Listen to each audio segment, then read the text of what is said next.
ప్రాణం అని విన్నవించు ఈ పాటని, నువ్వు నా ప్రాణమని విన్నవించు ఈ పాటని.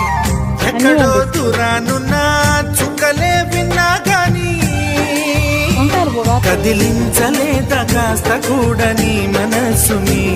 పరదాలు దాటి ఒక్కసారి పలకరించవేమి. అందరినీ ఇలా వెంటపడి అడగాల సరదాగా నువ్వే ఎదురైతే సరిపోదా. నిద్రపోతున్న రాత్రి నడిగా గుడికి చేరిన గువ్వల నడిగా